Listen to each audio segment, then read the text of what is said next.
જય શ્રી કૃષ્ણ, જય માતાજી. કેમ છો બધા? મજામાં? તો સ્વાગત છે તમારા બધાનું આજના એક નવા વિડીયોમાં. અને અત્યારે જો ઘડિયાળમાં 11:15 થઈ ગયા છે. આજે બપોર થઈ ગયા, બહુ મોડું થઈ ગયું, બધું કામ કરી લીધું અને નવરી થઈને હું મિત્તલ બે બેસી ગયું છે. જય શ્રી કૃષ્ણ. જય શ્રી કૃષ્ણ. તો અમે બે જાય બધું કામ તો થઈ ગયું છે. હવે જમવાનું બાકી છે, તો હજી તો કોઈ આવ્યું નથી. એમ કે કોઈક આવે પછી જમી લઈને. મારી મમ્મી તો જો એને વાડીએ હમણાં પાણી ને એવું હાલે છે, વાવેતર થઈ ગયું એટલે તો એ વાડીએ એનું ભાત લઈને જ વાડીએ વયા ગયા છે. એટલે અમે બે જો એકલી ઘરે છે બધું કામ કરીને અમે બે બેઠ્યું છીએ ને અમે હમણાં એમ કે બહાર થઈને તો બે જમી લઈએ, બીજું કંઈ કામ નથી. કાં પછી હું બપોર પછી મારા મસીને બેસીશ એમ. તો ચાલો ફટાફટ મારે થોડાક દાણા શેકવા છે, તો હું દાણા શેકી લઉં અને પછી બે અમે જમવા બેસી જઈએ. તો જમા દાણા શેકવા છે, મેં કીધું તો એમ કે થોડાક દાણા શેકવાના હતા. તો દાણા શેકવા માટે જો અહીં કઢાઈમાં દાણા લઈ લીધા છે અને દાણા શેકવાનું કામ ચાલુ કરી દીધું છે. કારણ કે મારે મિત્તલ બે જમવામાં છે, એ મિસુબેનના પપ્પાને સોમવાર છે એટલે એને દાણા ખાવા છે, તો હું દાણા શેકી દઉં. એટલે જો અહીં ગેસ ઉપર દાણા શેકવા કઢાઈમાં નાખીને શેકવાનું કામ ચાલુ કરી દીધું છે. હમણાં થોડીક વારમાં ફટાફટ દાણા શેકાઈ જાય પછી અમે જમી લઈએ. જો ઘડિયાળમાં 5 થઈ ગયા છે અને મિસુબેન સ્કૂલેથી આવી ગયા છે. કેમ આવી? જો હોમવર્ક આજ તો ડાઈ થઈ ગઈ, તો હોમવર્ક કરી લીધું, પછી કપડાં બદલાવી લીધા અને હવે બેન ડાય ડંગરથી બેસી ગયા છે. કેમ બેન? હા, જય શ્રી કૃષ્ણ, જય માતાજી. કેમ છો બધા? મજામાં? તો સ્વાગત છે તમારા નવા વિડીયોમાં. જો હું હે ને એમાં પપ્પાના જે હેપી બર્થડે છે, બધા એને હેપી બર્થડે કહી દેજો. હેપી બર્થડે પપ્પા. મિસુબેનના પપ્પાનો બર્થડે છે. હા, અને હે ને એ મારા પપ્પાને જે ખાવું હોય છે ને ઈ જ માં મમ્મી બનાવી દે. મમ્મી નહીં બનાવે હો, એ તો મિસુબેનને બનાવવાનું. મને ના આવે, તને આવે. તું તારા પપ્પાને બર્થડે છે ને તું એમ કહેશો મારા પપ્પાને જે ખાવું હોય બનાવી દઉં, તો એ તો તારે તું બનાવી દે. હું તો બનાવી જ નહીં, તો મારા મિસુબેન પપ્પાને જે બનાવી ખાવું હોય દે. છે ને ઈ કોણ બનાવે? હું કે મમ્મી? હું તો બનાવી જ નહીં દે, કારણ કે મિસુબેન છે ને પપ્પાને બહુ લાઈટકા છે, એટલે મિસુબેને એને કીધું કે ખાવું એટલે એને જ બનાવવાનું હોય ને. મને આવડે તો જ તારે કહેવાય કે હું બનાવી દઈશ એમ. મને હું આવડે બનાવી દઉં. મિસુબેન લઈ આવશે તમે. હું જ પપ્પા લેવા જા. હા, મિસુ એ લેવા જવામાં એક્સપર્ટ છે. બ્રેડ લેવા જા. મમ્મી પકોડા બનાવે. હા, જો મોન પપ્પા કે બ્રેડ લઈ આવે, મમ્મી પકોડા બનાવી દે. મને પકોડા આવડતા જ નથી બેન. તો મારા પપ્પા મને ચોકલેટ લઈ દેજે ને હું પેલા મારા પપ્પાને જ ખવડાવી, પેલા કોઈને નહીં ખવડાવું. તો મને ખવડાવે કે નહીં ખવડાવે બેન? ના, પેલા મારા પપ્પાને. હા, તો મિસુબેન જો કંઈક તો શું કહેવાય, દિલના એટલા બધા ઉદાર થઈ ગયા. નકર એના હાથમાં ચોકલેટ હોય ને તો એ ચોકલેટ કોઈને ખાવા ન આપે, પણ આજ તો પપ્પાએ લઈ દીધીશ ને એટલે સ્પેશિયલ પપ્પાને જ ચોકલેટ આપેશ. કા ને ચોકલેટ ખાઈને એને બર્થડે ઉજવી નાખ્યો. તો કંઈ બનાવવાનું નથી ને બેન? પકોડા. હા, જો એને બનાવવાનું તો બધું ઊભું જ હોય. કેમ?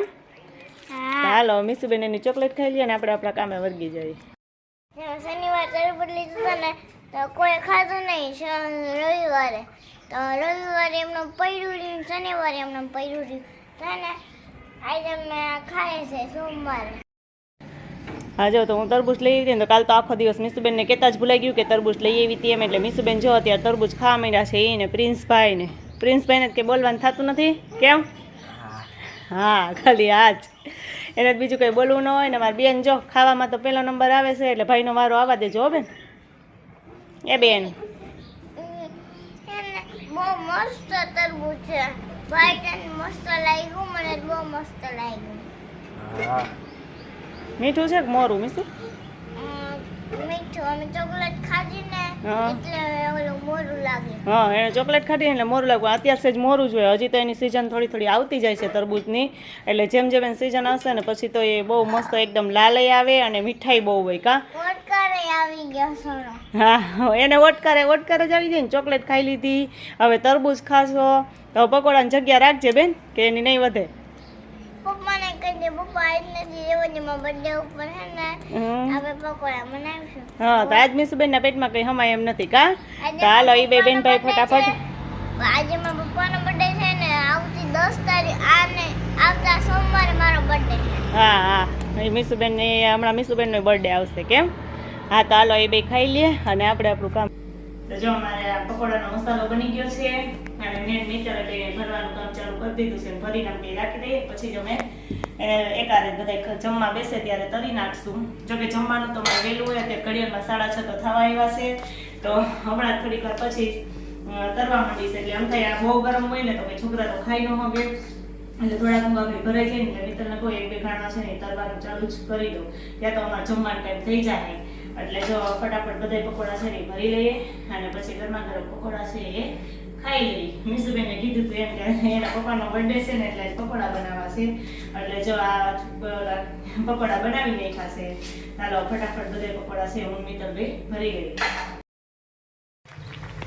તો જો અહીંયા પકોડા મારા બનવા માંડ્યા છે અને તરાવા માંડ્યા છે અને અત્યારે ઘડિયાળમાં જો 6:60 જેવું થઈ ગયું છે.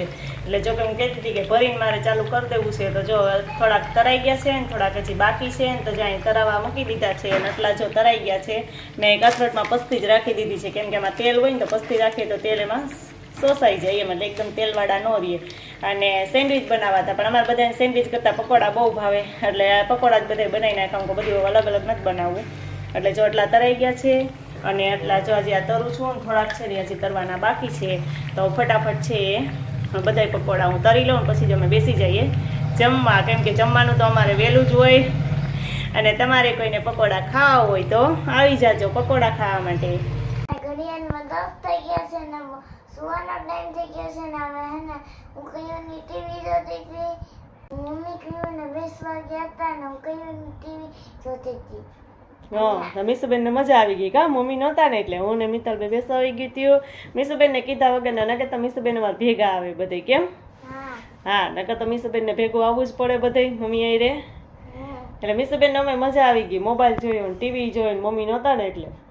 તો હવે સુઈ જવાનું છે કે નહીં? હા, અને આ સાથે એન્ડ કરીએ છીએ. જો તમને અમારો વિડીયો ગમ્યો હોય તો લાઈક કરજો, શેર કરજો અને જો ચેનલમાં નવા હોય તો સબસ્ક્રાઈબ કરવાનું ભૂલતા નહીં. આવજો.